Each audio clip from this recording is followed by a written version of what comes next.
Ahora sí vamos a hablar acerca del tabernáculo. Y quiero decir que hace un tiempo atrás en la iglesia se abrió esta escuela de acreditación, que es una escuela para las personas que quieran aprender más de la palabra del Señor, pero para ser maestros, ¿no? Porque muchas veces queremos hablar de Jesús, pero a veces no sabemos cómo hacerlo, ¿sí o no? O podemos decir cosas que no están de acuerdo a la Escritura, ¿no? Podemos decir una frase que ni siquiera está en la Biblia, ¿no? Y creer que eso es la palabra de Dios. Entonces empezamos la escuela de acreditación para maestros y se inscribieron un gran número de hermanos. Entonces hemos terminado la primera temporada con ellos, ¿no? La primera temporada, y parte de su examen final era hacer una maqueta acerca del tabernáculo.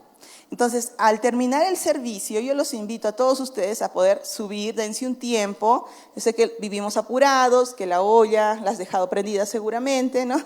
Entonces, pero date un tiempo para escuchar, porque ellos van a dar como su último examen. Entonces, si tú no subes, los vamos a desaprobar, ¿no? Y sobre todo, para que tú puedas aprender todo lo maravilloso, por qué Dios mandó a construir un tabernáculo.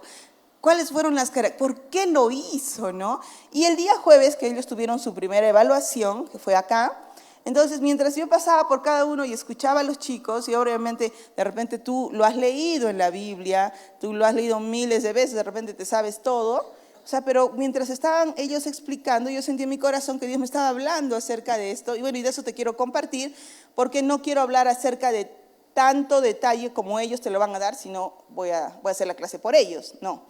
Ustedes tienen que escucharlos, pero sí te quiero decir qué nos habla el tabernáculo. ¿Amén? ¿Sí? ¿Amén? ¿Qué habla nuestra vida el tabernáculo? Entonces vamos a empezar. El Señor nos ayude esta mañana. Ahí estamos. El tabernáculo. Primer punto que yo puse, he puesto varios puntos, pero he dicho, primero es, Dios es un Dios de detalles. Dios es un Dios de detalles. Y vamos a ir a Éxodo 25, nuestra primera cita, y el Señor comienza a hablarle a Moisés. Dios le habla a Moisés, Éxodo 25:1, y el Señor habló a Moisés, dice, y le dijo, ordénales a los israelitas que me traigan una ofrenda. La deben presentar todos los que sientan deseos de traérmela. Eso me encanta a mí. Hay gente que le gusta presionar para la ofrenda, ¿no? Oye, tienes que traer porque el Señor te va a castigar. No. Dios es un Dios, que es un Dios de gracia. Dice, deben presentar todos los que sientan el deseo de traer. Por eso cuando hacemos las ofrendas, aquí, ¿no? Levantamos la ofrenda, ¿no? Casi nunca hablamos de esto, pero cuando levantamos la ofrenda dice, no, es el momento más feliz, hermano, lo que sientas en tu corazón. Y es verdad, ¿cómo vas a darle a Dios algo que no sientes en tu corazón? No tiene que desear en su corazón ser guiado por Dios. Tienes que ser guiado hasta en la ofrenda. Señor, ¿cuánto voy a dar? Inclusive la Biblia dice, ¿no? Que no se presentarán a mí con manos vacías, dice el Señor, ¿no? ¿Cómo no voy a presentar mi ofrenda ante Dios? Es mi corazón agradecido. Pero tiene que haber ese deseo en nuestro corazón de dar. Si no, ¿qué va a pasar? Vamos a parecer que estamos asaltando a alguien, ¿no? Arriba las manos. ¿Sí o no? Dios no es así. Dios les dice, mira, la deben presentar todos los que sientan el deseo de traérmela. Como ofrenda se les aceptará lo siguiente. Le dice, oro, plata, bronce, lana, color azul, carmesí y escarlata, tela de lino fino, pelo de cabra, pieles de carnero teñidas rojo, pieles finas, madera de acacia, aceite de oliva para las lámparas, especias para el aceite de la unción y para el incienso aromático, también piedras de ónice y otras piedras preciosas para montarlas en el efod, en el pectoral del sacerdote. Después, entonces primero pide todo el Señor. Necesito, esta es la lista de las ofrendas que quiero. Ay, Señor, pero yo no quiero traerte eso, porque quiero traerte una manzana. No, pues, si le vas a dar una ofrenda a Dios, que sea una ofrenda que Él va a aceptar, ¿sí o no? ¿Amén o no? Claro, que Él va a aceptar. Entonces Él dice, yo necesito esto. ¿Por qué? Que voy a hacer algo. Necesito todo esto porque le dice, verso 8, después con la ofrenda me harán un santuario. ¿Ves? Entonces todo lo que el Señor pidió era con un propósito. Todo lo que Dios pide en nuestra vida es con un propósito. ¿Amén o no? ¿Por qué damos nuestras ofrendas en la iglesia, por ejemplo? Para que el pastor se haga millonario. se compre su camioneta último modelo. No, es para transmitir el evangelio, ¿sí o no? Claro, miren, las luces, las cámaras, el internet, todo sirve para los propósitos de Dios, ¿amén? Eso tiene que ser, porque la gente a veces piensa, ¿no? Otras cosas. Entonces dice, después dice, me harán un santuario para que yo habite entre ustedes. Ya. Entonces el Señor está dando el propósito y la visión. ¿Qué quiero? Un santuario, la visión, pero ¿cuál es el propósito de tener un santuario? Yo habitar en medio de ustedes. ¿Cuál ha sido el propósito de Dios? Si tú lees a través de la Escritura, el propósito de Dios todo el tiempo ha sido habitar en medio del hombre. Habitar en medio del hombre. Ese es el propósito de Dios en nuestra vida. Él quiere habitar en medio de nosotros. Dice 9, el santuario y todo su mobiliario deberán ser una réplica exacta del modelo que yo te mostraré. Dios le mostró un modelo a Moisés, porque en el cielo la Biblia dice que hay un santuario igual al que Moisés hizo acá en la tierra. Dios le muestra el modelo de lo que está en el cielo y le dice, vas a hacerlo igual. No vamos a leer los capítulos 25, 26, 27, 28 y 29 porque nos quedaríamos hasta muy tarde. Pero si tú lees cada detalle que Dios tuvo con el santuario, cada detalle, y ellos, arriba los chicos, los hermanos te van a explicar por qué habían las columnas, por qué estaba de esta manera puesta la estaca, por qué no hasta el final, por qué solo hasta la mitad, por qué tenía que tener la piel de eso, por qué tenía que estar el aceite, por qué tenía que ver toda esa parte. El tabernáculo tenía 3 partes. ¿Me puedes mostrar la primera figura, por favor? Ahí está, perfecto. Miren, se dice que más o menos, las medidas del tabernáculo, acá yo las he traído pues, porque en la Biblia habla de otras medidas muy complicadas, pero acá yo las he convertido. Espérenme un ratito. El tabernáculo era una especie de tienda de campaña rectangular. Mira, todo eso era, todo incluía, ¿ya? Eran 3 partes. La parte del atrio era la parte de adelante, donde miran ahí a todos los señores, ¿ven? La parte del santo era detrás de esas 5 columnas que miran, ahí estaba la parte del santo, y habían en medio de eso otras telas muy gruesas, y la última parte se llamaba el Santísimo. 3 partes tenía el tabernáculo, el atrio, el santo, el Santísimo. ¿Cuánto medía? Más o menos medía una longitud de 45 metros por 23 de ancho. 45 por 23. Si tendría que hablarle a mi hijo el día de hoy, porque mi hijo todo entiende en base a fútbol, tendríamos que decir que el tabernáculo tenía una medida de media cancha de fútbol. Así es, exactamente. Media cancha, ¿no? ¿Han ido al partido? Bueno, ya, media cancha, era lo que medía.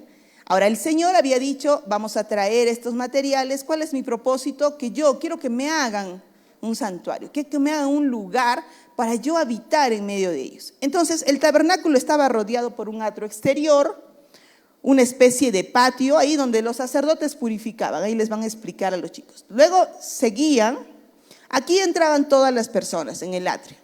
Venían y dejaban su ofrenda a Dios, ¿no?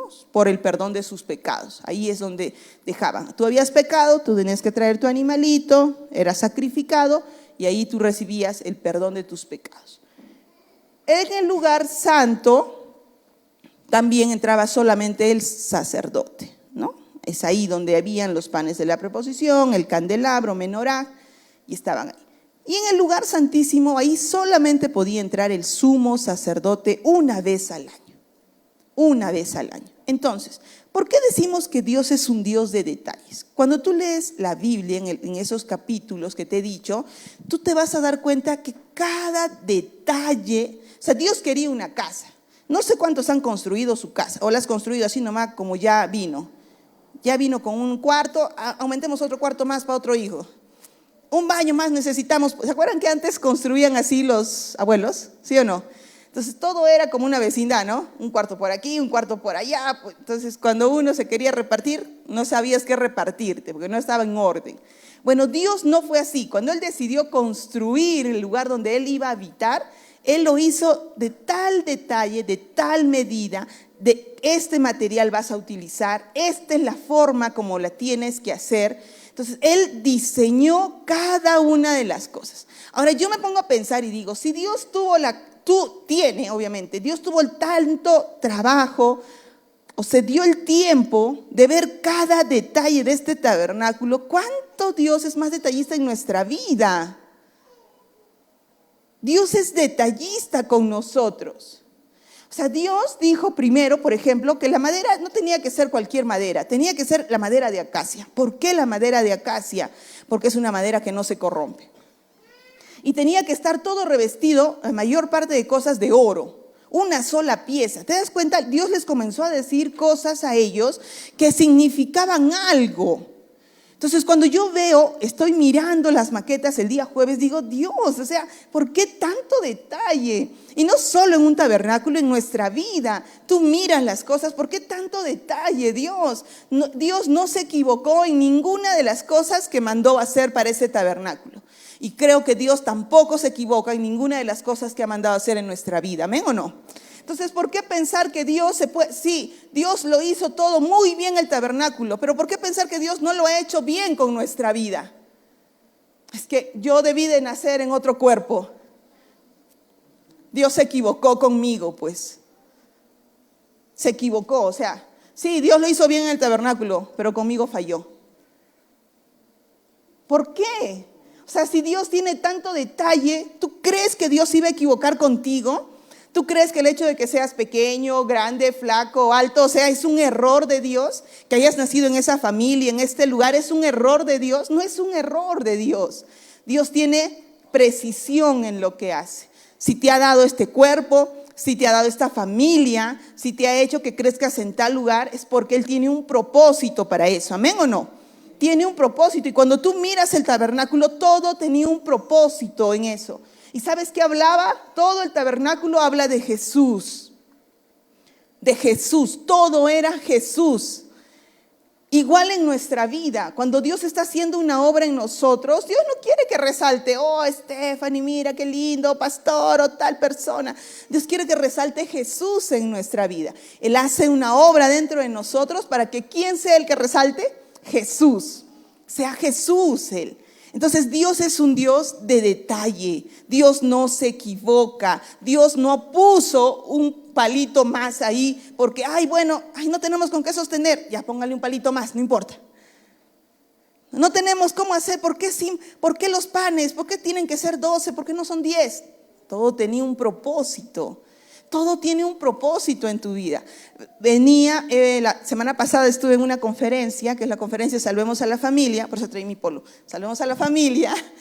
Entonces, donde estábamos hablando acerca de las familias, los expositores, y a mí me encantó cómo en este tiempo se le está metiendo tal ideología a los jóvenes, tal ideología a los niños, tal ideología a todo el mundo, de que uno ya no sabe qué es, qué creer. Ya no sabes ya. Y esto está metiéndose desde los más pequeños. Por eso yo les digo, hay que cuidar a nuestros hijos.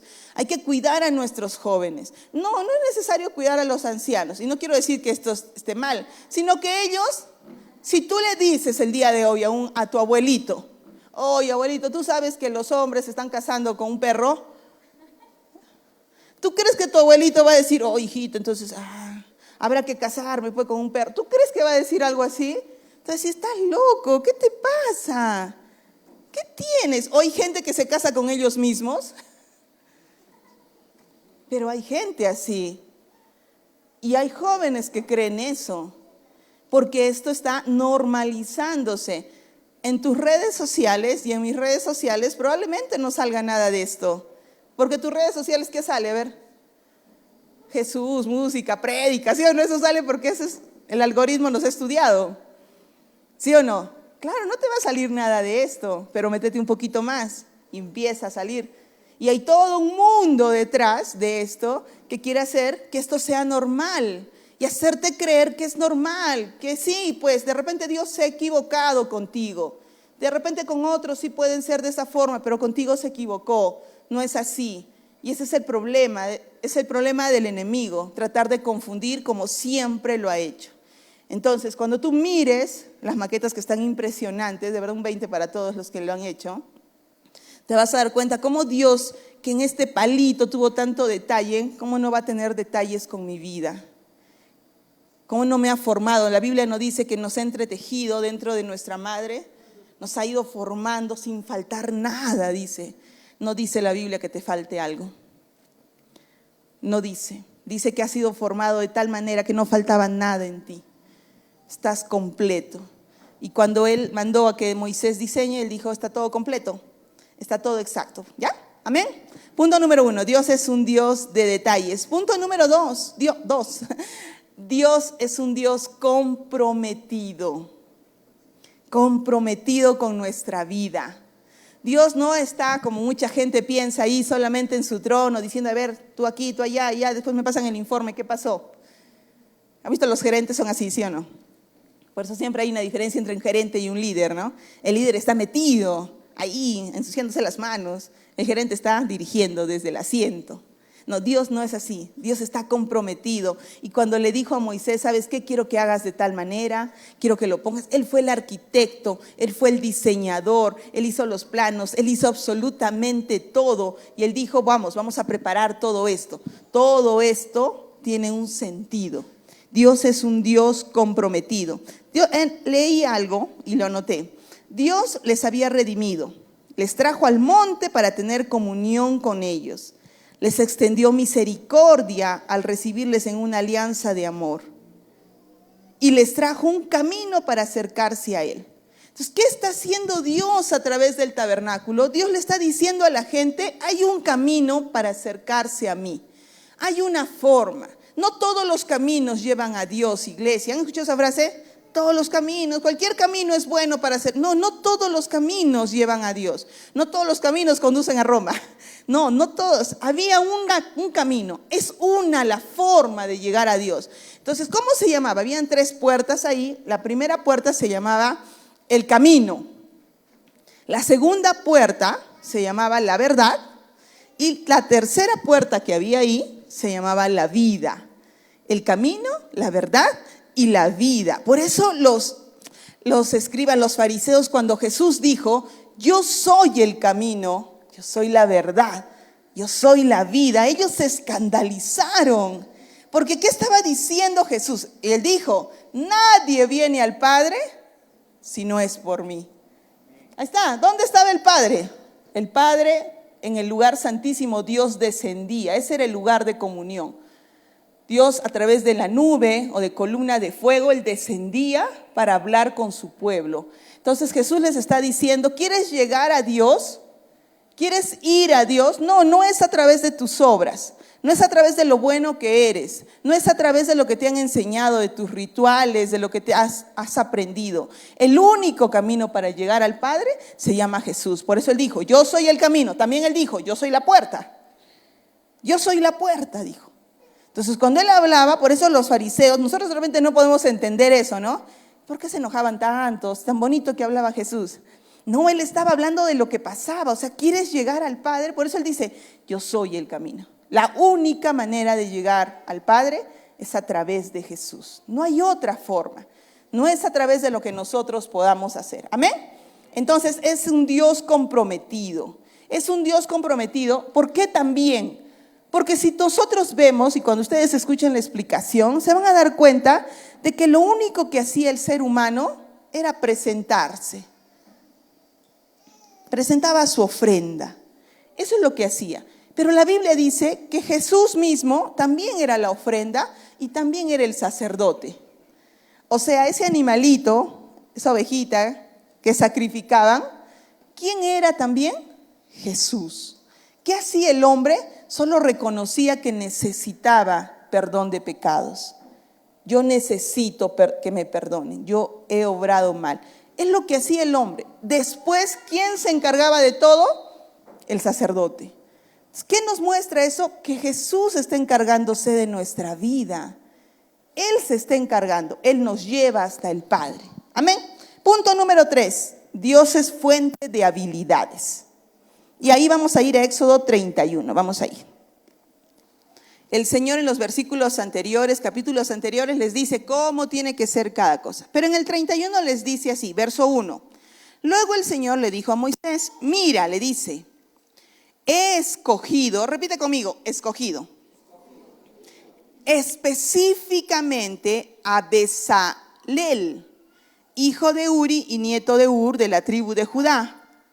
Lo he llenado del Espíritu de Dios y le he dado gran sabiduría, capacidad y destreza en toda clase de artes manuales y oficios. Es un maestro artesano, experto en trabajar oro, plata y bronce. Es hábil en grabar e incrustar piedras preciosas y en tallar madera. Es un maestro en todo trabajo artístico. Verso 6. También he designado personalmente, mira, dice personalmente, el Señor personalmente habló con él, a Aholiab, hijo de Ahisamac, nombres para sus hijos ya tienen ahí, de la tribu de Dan, para que sea su ayudante. Además, he dotado de habilidades especiales a todos los expertos artesanos para que puedan hacer todo lo que te he mandado a construir. Dios no solo les dice cómo hacer, Dios no solo hace el diseño, sino también capacita a la gente. Y eso me gusta porque a veces cuando queremos servir a Dios pensamos que no estamos capacitados. ¿Cuántos se han sentido así? Es que yo no sé hablar, es que yo no sé cantar, es que me da miedo subirme, es que siempre le ponemos algo a Dios. Pero Dios cuando te manda a hacer algo, no solo te manda, sino te capacita para lo que te ha encomendado. ¿Amén? Él te capacita. Entonces sabía Dios que todo el tabernáculo iba a demandar mucho trabajo, muchos artistas, y el Señor lo llama Bezalel. Y él me gusta lo que dice, porque dice, lo he llenado del Espíritu de Dios. O sea, para hacer la obra del Señor, sí necesitabas destreza, sí necesitabas talento, pero lo primero que necesitaba este hombre es el Espíritu de Dios en su vida. Cuando tú quieras hacer algo para Dios, eso es lo primero que Dios busca, ¿amén? El Espíritu, tienes que estar lleno de Dios, porque la gente a veces habla muy bien, ¿sí o no? Habla perfecto. Por ejemplo, yo cuando escuchaba a Alan García me quedaba así, yo quería votar por tercera, cuarta vez. No importaba lo que había pasado, solo lo escuchaba hablar y ya me convencía. Qué bien que habla. Hay gente que habla muy bien, que canta muy lindo, pero eso para la obra de Dios necesitas añadirle algo, el Espíritu de Dios. El Espíritu de Dios en tu vida. Entonces, cuando Dios te manda a hacer una tarea, Él te va a capacitar. Y no solo te capacita, sino que te pone gente que te ayuda a desarrollar. ¿Amén? Entonces, si tú tienes un sueño de Dios, Dios te va a dar a la gente indicada, capacitada.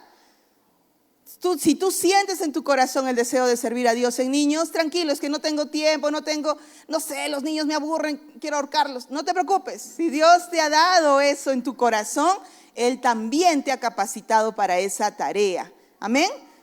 Entonces, por favor, inscríbanse al Ministerio de Niños. Amén. Todos los que dijeron amén. Entonces, Dios también es un Dios que da, que es una fuente de habilidades. Y el último punto que quería hablar es que es un Dios en medio de su pueblo. Un Dios en medio del pueblo. No es un Dios lejano, es un Dios que quería estar con su pueblo. La palabra habitar, vamos a ir por favor a Juan 1:14. Entonces la palabra se hizo hombre y habitó entre nosotros. Estaba lleno de amor inagotable y fidelidad. Y hemos visto su gloria, la gloria del único Hijo del Padre. En el verso 1:1 dice, en el principio la palabra ya existía.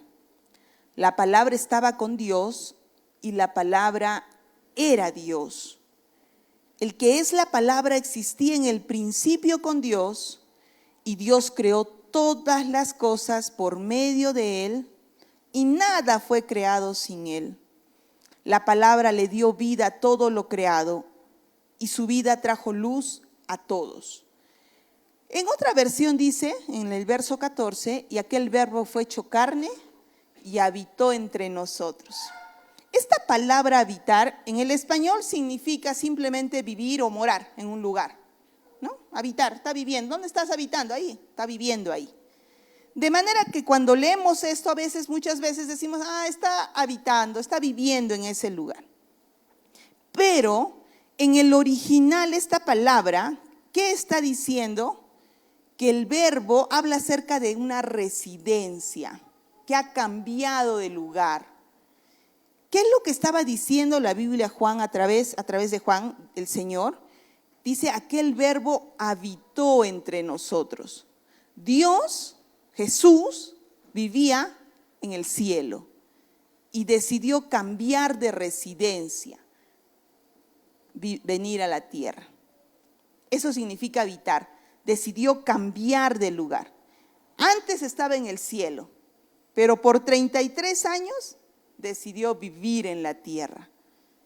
Vivir. ¿Qué es lo que Dios ha querido siempre, iglesia? Vivir entre nosotros.